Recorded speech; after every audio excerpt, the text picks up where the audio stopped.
أعوذ بالله من الشيطان الرجيم بسم الله الرحمن الرحيم أيها الذين آمنوا إذا نودي للصلاة من يوم الجمعة فاسعوا إلى ذكر الله وذروا البيع ذلكم خير لكم إن كنتم تعلمون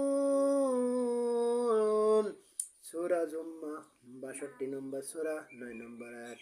জুম্মার দিন যখন জুম্মার সালাতের জন্য আহ্বান করা হয়, তোমরা জুম্মার দিকেই ধাবিত হও, ক্রয় বিক্রয় ব্যবসা বাণিজ্য বন্ধ করো, এটাই তোমার জন্য শ্রেয়। তুমি যদি তা উপলব্ধি করো তাহলে জুম্মার দিন জুম্মার আহ্বান হয়ে গেলে সমস্ত কাজ বন্ধ করে জুম্মার দিকেই ধাবিত হতে হবে।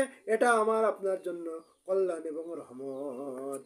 যারা মসজিদে যায় না তারা আল্লাহর রহমত থেকে বঞ্চিত, আল্লাহর কল্যাণ থেকে বঞ্চিত। এই জন্য আল্লাহর রহমত এবং কল্যাণ পেতে হলে 5 ওয়াক্ত সালাত মসজিদে গিয়ে আদায় করতে হবে।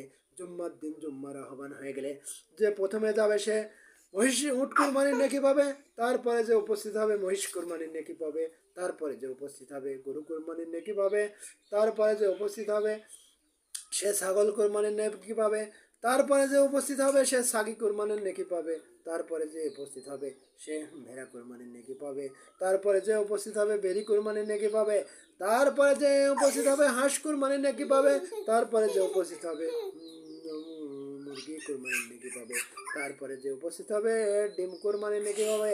এভাবে পর্যায়ক্রমে নেকি লেখা হয়। আপনি যদি এই নেকিগুলো পেতে চান তাহলে মসজিদে জুম্মার দিন আহ্বান হয়ে গেলে আপনি প্রথমে যা উপস্থিত হবেন তাহলে আপনি এই নেকিগুলো অবশ্যই পাবেন।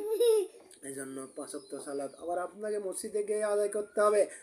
আউযু বিল্লাহি মিনাশ শাইতানির রাজিম ইয়া আইয়ুহাল্লাযীনা আমানু কু আনফুসাকুম ওয়া আহলিকুম নারাও ওয়া কুদুহান নাসু ওয়াল হিজারাতু আলাইহা মালাইকাতুন গিলাজুন।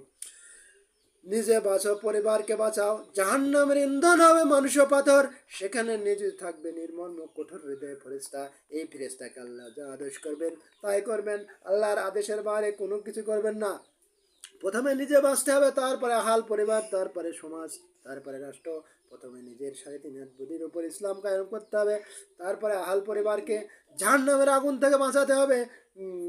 প্রথমে নিজে বাঁচতে হবে, তারপরে আহাল